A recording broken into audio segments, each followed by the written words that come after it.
going to be my brand new video series that I'll be uploading obviously on YouTube, and also you'll see clips of this on my other socials, on Instagram, TikTok, things like that. So in terms of this video here, this is going to be the introduction. It's going to be running through more about me, getting to grips with me as a coach, as a personality, following my journey over this year as I go into 2025 and beyond. Obviously I have the intent going into 2025 of competing. This year, this is grow time for me. I'm coming off the back of a couple of injuries, mainly lower back injuries. I'm able to now actually hip hinge, pull off the floor with zero discomfort, zero pain. So what better way to start than with a pull session? So today we're going to be running through my session structure, basically trying to give as much content, provide as much along the way as possible over the course of the session. Anything that's relevant, anything that comes to mind that could be helpful to you guys, I'm going to try and provide that here. So for those curious, we're training at S20 Physique today. So this is a gym just on the edge of Sheffield. If you've never been here before, come check it out. It's a fucking awesome looking gym. This is my first time training here since before the lockdowns. So like since 2020, and it looks way different. A lot of brand new kit. Apparently there's a lot of brand new kit coming in as well all the time. So fingers crossed I'll get a chance to play around with some of the interesting pieces today. Obviously same session structure, but if I spot something where I'm like, I've not used that and I want to try it, I will potentially swap it out.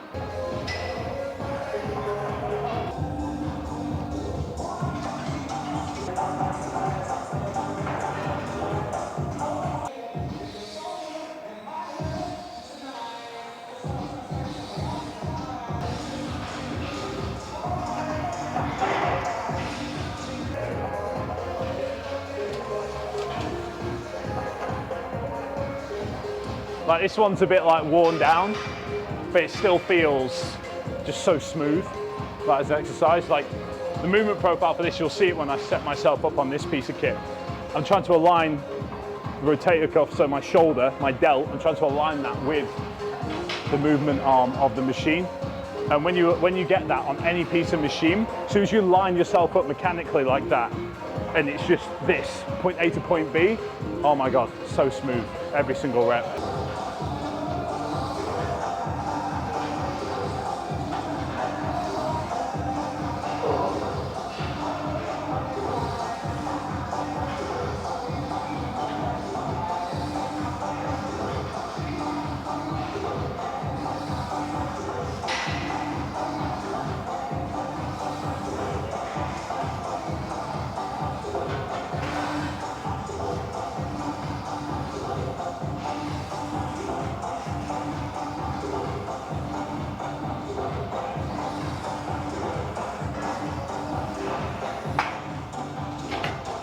That feels heavier than last time. It doesn't take long, does it? Bit of eye candy for the audience.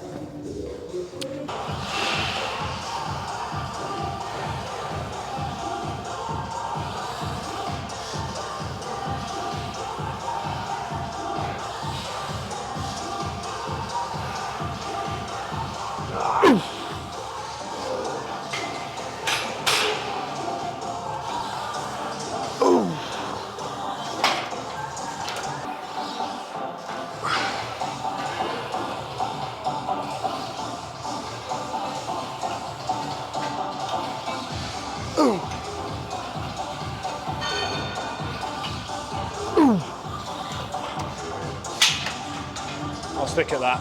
That feels good. So movement patterns, even though they are fundamentally the same, so me doing a single arm pull down, right? Everyone does the same thing. You're going to come up from this position, arm extended, and essentially all it is that sideways abduction, so bringing the elbow down to the hip. That's all that's happening there in terms of the biomechanics. So I don't get along with certain grips, like obviously no one's going to do pronated, but even supinated, I don't massively like doing a fully supinated single arm pull down. I need a grip like this. I need something with some rotation, purely because for me, I want a bit of variation in terms of where my wrist ends up mechanically at different points. It's not going to feel natural if I'm locked in to the same position the entire movement. So if I can get something that is this style of handle where there's that rotation all the way around and my wrist position can change a bit. I prefer that. Now, is that for everyone? No. But for me, that's what I find is best, generally speaking, for rows and for pull downs as well.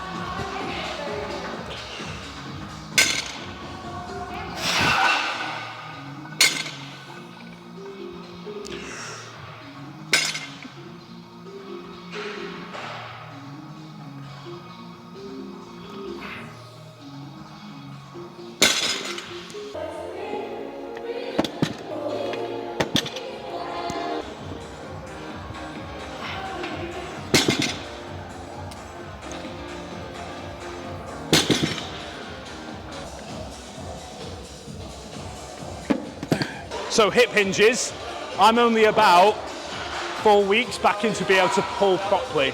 Obviously last year, I pulled my back not once, but twice while training. First time was minor, second time was not great. I felt something pop and I just flattened myself out on the floor afterwards. And a lot of it comes down to just the fact that even though you think, you know, I'm a bodybuilder, you think I'd be training core, train abs, things like that. I have, for the majority of my lifting career, not done abs, not done core work, which is atrocious, I know.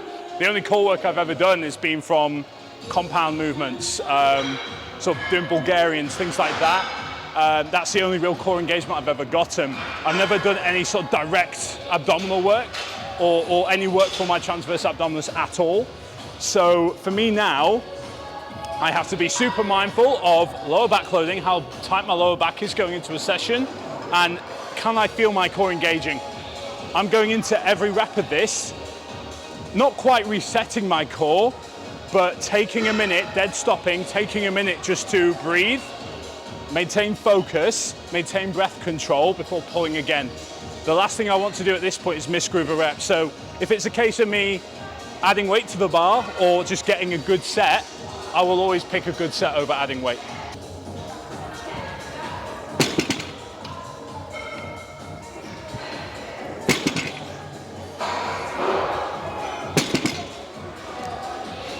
Cool. It's definitely not moving as fast as it has done, but I am at a loss this week in terms of training days and rest days. So this is a day earlier than I normally train pull in the week. That's just because of time constraints and being busy and me having to figure out my weekly schedule and still making it work. Like, at the end of the day, we all have lives. We can't exactly nail our training sessions on the same time, same day, every single week. It's just not realistic. Sometimes you'll have to compromise, and this is the compromise I'm willing to make. So we'll see going into 180, which I'd like to pull today, how it feels. If it moves really, really well, I might touch 190. However, if 190 is not there, I just won't touch it. I'd much rather get a couple of solid sets with 180 than touch 190 and then fall apart for the second set when I have to pull back to 180 anyway. So I will take the repetition over a 4-rep sort of shit 190 set. But 150 moved fairly well. Let's load up the bar even more, see where we end up. I think I might add a little bit more of a block.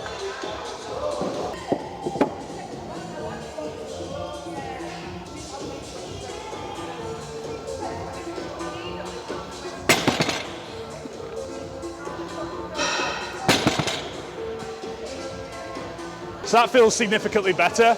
Definitely a little bit sticky today, just because I've lost the rest day. And these blocks, they are a little bit thinner than what I'd normally pull off of. So adding that little bit extra has done the job, I think, and that's moving a lot smoother, feels a lot more comfortable. I feel less strain in the flexed position on my lower back.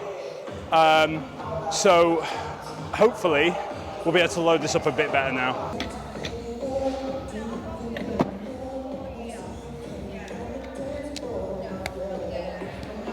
Right, 180. I'll probably do 3-4 at most, leave it. This is, I see the last warm-up more than anything else as confirmation. It's no longer a warm-up at that point. You should be warm. You've done enough warm-up sets. I've done 3-ish warm-up sets going into this now. This last one is a couple of reps just to basically for confidence, just to know, okay, we're on. like this is going to move, and seeing sort of where we end up in terms of working sets and load for the rest of the exercise. For me now, 180 is sort of my baseline of like, okay, I know I can move this well for at least 2 sets between the 8 to 10 rep range, or even exceeding that rep range. So for me now, as a baseline, if this moves well and it doesn't feel at all sticky, that's a sign for me to just push on, go ahead, go for 190 or above. So we'll do this, we'll do a couple of reps, make sure we're switched on, and then go from there.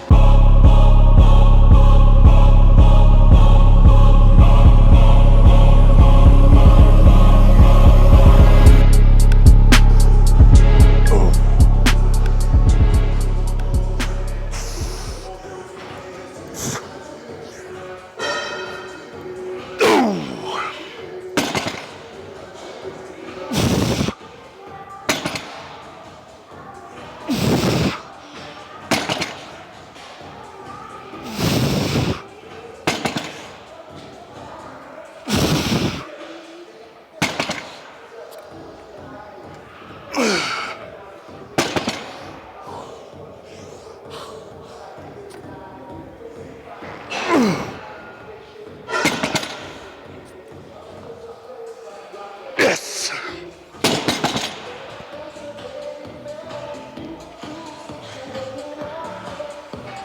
So that was what, 8, 9? Around there. The clip has it. You'll be able to tell me. But if I can hit that rep range, now at this point, we're flying this month.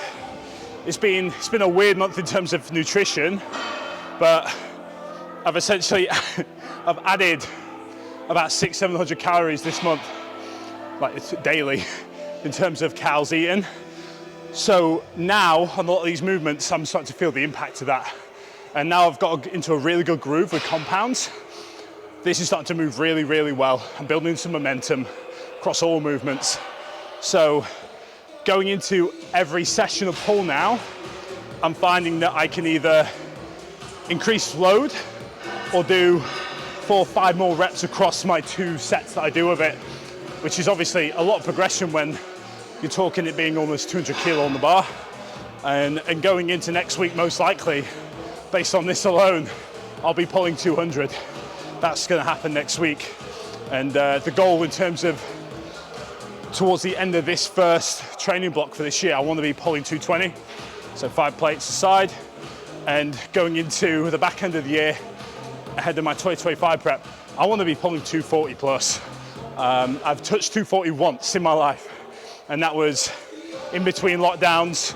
I was also about 10 kilo heavier bodyweight wise, so if I'm able to pull that load now without that additional weight from body fat, and I managed to retain a level of conditioning, my muscularity will improve tenfold. And I'm already seeing that in terms of my self-check-in. When I check in with myself weekly, because I do that, I find that in the matter of weeks, my back shots have improved massively. Just the density, the look, how full my look is through my erectors into my mid trap. So if I can keep this moving like this, even when I've lost the rest day, we're on to a winner. I'll show you this because it's kind of daft. You know how Creed, for some reason, is now just everywhere, like the band Creed? All I've been listening to now in session is fucking Higher by Creed. Just because there's that many fucking memes of it online now, I can't escape it.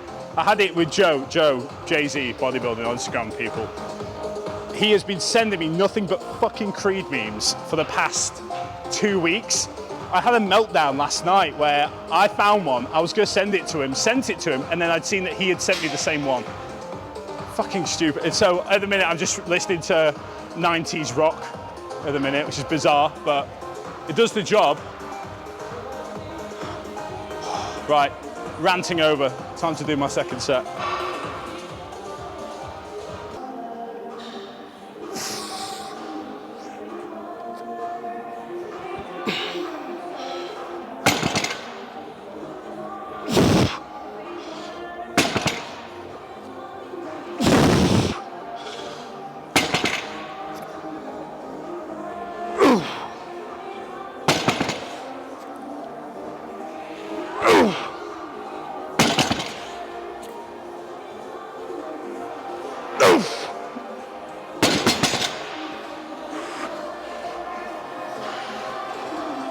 A little bit hitching on that last one, but we got it. I think that was probably about 7.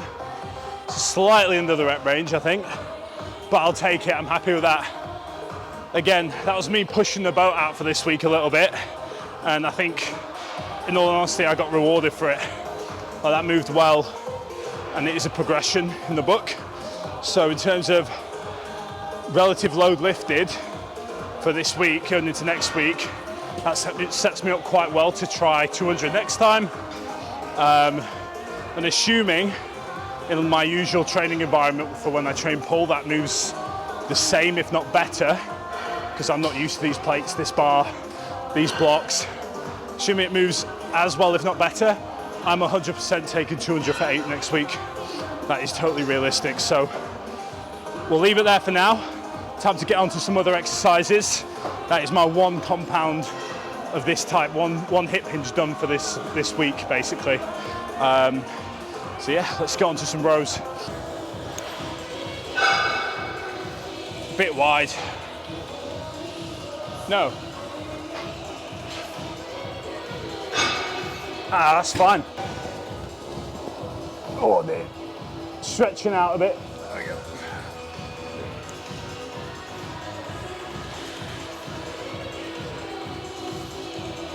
Money. Feels really good.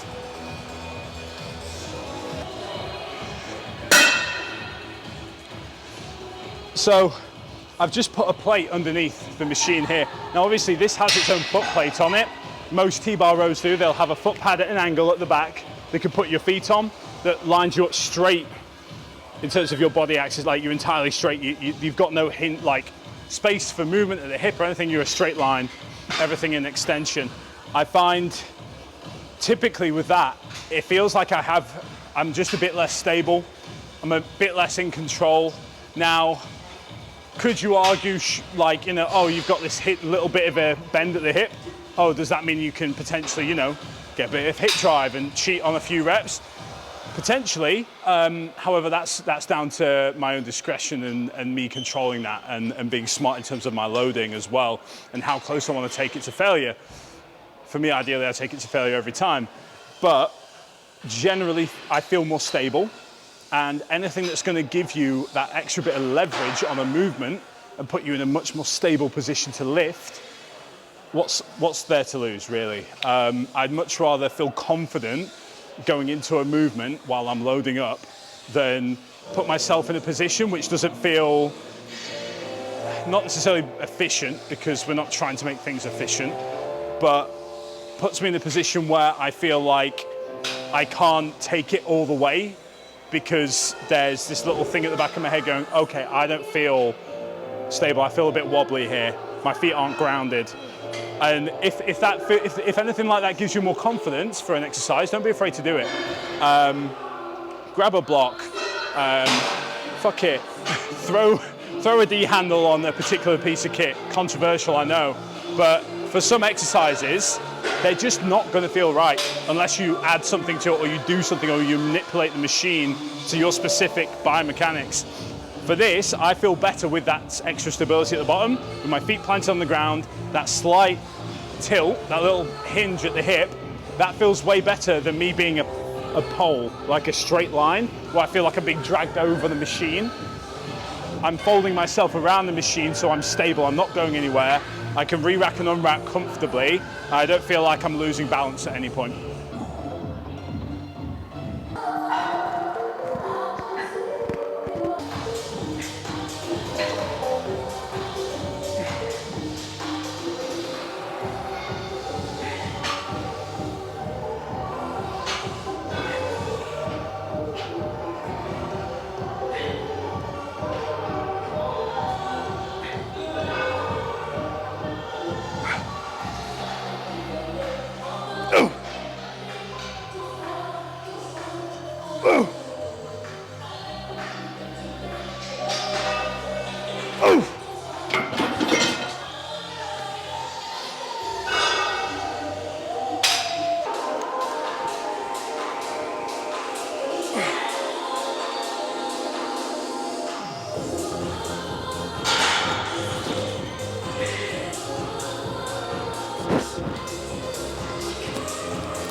Okay, so this exercise, second pull down, how I structure my pull sessions at the minute, nothing crazy, nothing reinventing the wheel. It's going to be 2 vertical pulls and 2 horizontal pulls with a hip hinge. And then in terms of any other accessory work like arms or some rear delt work, that'll come at the end. At the minute, I'm not actually doing any arm volume, dedicated arm volume, on my pull days. I have an actual arm day at the minute.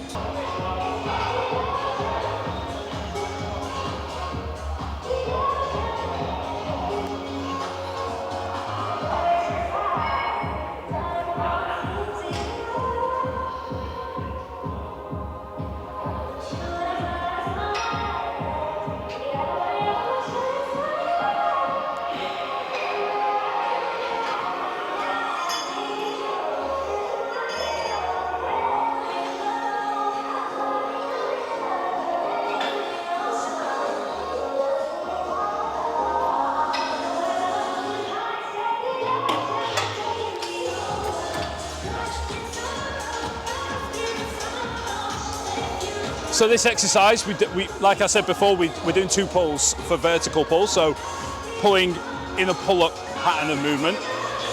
We've done a single arm, okay, which is going to be, the point of that is obviously to bias slow lat engagement. The second pull, obviously our arms aren't adducted in, we're not pulling here, arms are flared out, we're pulling down. Okay, why are we doing that? Okay, we're trying to lengthen through the scapula, try and stretch out, get some more movement and contraction through the rhomboids, through your teres major, minor. We're trying to contract those muscles here. This is where we're going for. Obviously you get that engagement, but what can we do to sort of lengthen, extend through here? That sort of thoracic extension is going to make a big difference in terms of potential muscle gained across a pull. If I had just had fixed position where I have no movement through here at all across any of my sessions, okay, well, I'm missing out potentially on mass. You know, that extra bit of range of motion, that flexion and extension from here to here, that scapular retraction and protraction, if we miss that out across all of our sessions, we're not going to develop the muscles around there.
Oh man.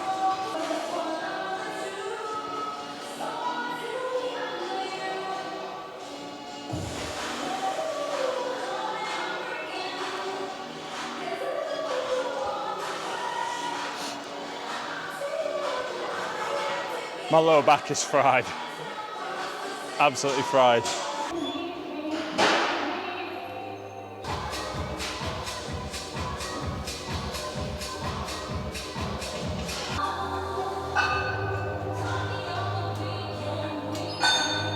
these are so strange. So fucking strange.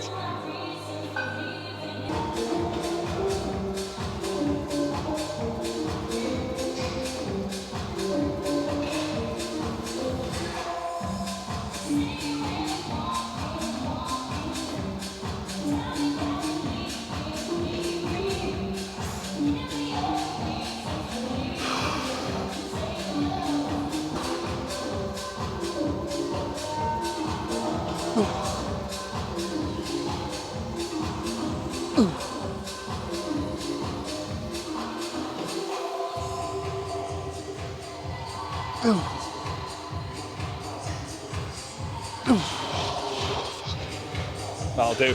So in terms of doing intensity techniques, intensity amplifiers, whatever you want to call them, right? So like cluster sets, rest pause, things like that.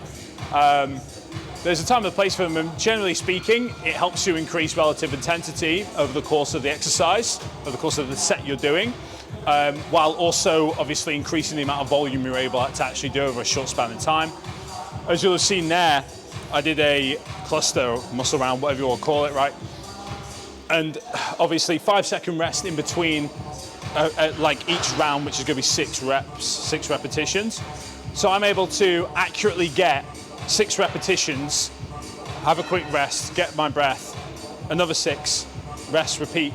And by doing that, I'm able to accumulate a lot more workload, like the density of my set is increased.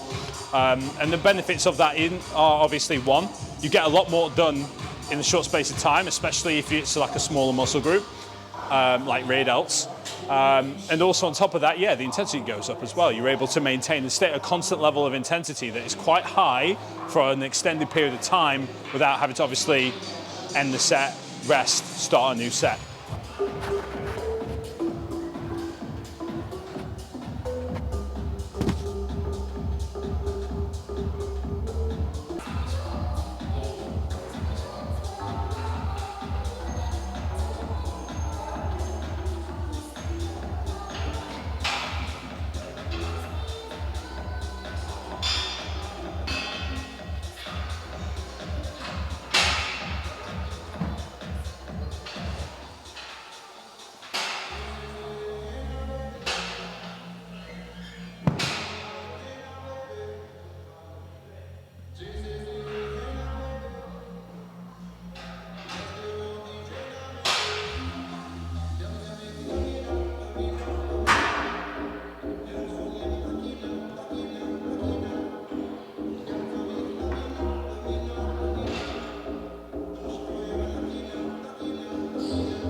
So as you just saw, that's me at present. We are, about 6 weeks post-diet at this point. About 3 weeks solidly into a growing phase as well. So we obviously had Christmas, took a week off over Christmas. First week back in Jan, just a reset, setting all my baseline numbers on the new structure I've got in terms of training at the minute. Pull off some of that water retention as well and such from Christmas. So dropped a couple of kilos, started at 91 kilo. Since then, been pushing food, and food has gone up by 250, 300 calories every single week since we started. And that's excluding the buffet, the donuts, burgers and fries, cookies, the Thai I ate yesterday. It's been a bit of a battle to actually get body weight to stop trending upwards. As soon as I put myself on higher food for the first 2 weeks, my body kept coming back down to 90, kept coming back down to 90. I was nearly touching the numbers weight-wise that I was when I ended my diet, 89-ish kilo. So it's been a battle to get my weight back up. However, we finally sort of hit a amount of food that I could sit on comfortably, around 3,000 calories. And I can start progressing upwards from there. My weight stabilized between 91.5 and 92 kilo. And that's going to be sort of my baseline going forward to push up from. As you can see, I'm not in awful composition by any means. Obviously, I shouldn't be. I'm only 6 weeks post the diet. Still some abdominal definition. Obviously, still lean arms, still lean in the legs as well. I always hold body fat in my extremities as opposed to my, I hold less fat in my extremities, my arms, my legs. I always hold more in my midsection and my torso. I think that goes for most guys in general, to be fair. But for now, we're just going to push onwards. The goal is to push up another 8 pounds-ish, so push on to 96 kilo in the sort of next 4 months, probably. Slow and steady, no rush. At the end of the day, I'd rather improve and consolidate at a certain body weight, at certain baselines and benchmarks, than just push on to 100 kilo willy-nilly just because I need to be 100 kilo. I don't need to be 100 kilo. I need to be in good condition at whatever body weight I'm at and still have made a good amount of progress in terms of muscularity and condition in the gym. Training-wise, needs to be flying consistently as well. So potentially 100 kilo by the end of this growing phase. However, it needs to be in a decent body composition for me. Yes, it will get a bit sloppier. However, I can't be pushing up to 100 kilo and beyond, knowing full well that I need to take that weight off again going into 2025. See, this is the thing, mapping out in future and seeing your timelines, having a skeleton plan of where you're headed in the future helps set you up in the present. So understand where you're going, and that will help you in the short term figure out where you need to be. All right, folks, so that is this session wrapped up. Thank you for watching, if you've made it to the end. In terms of this format of content, this is what I want to be doing going forward.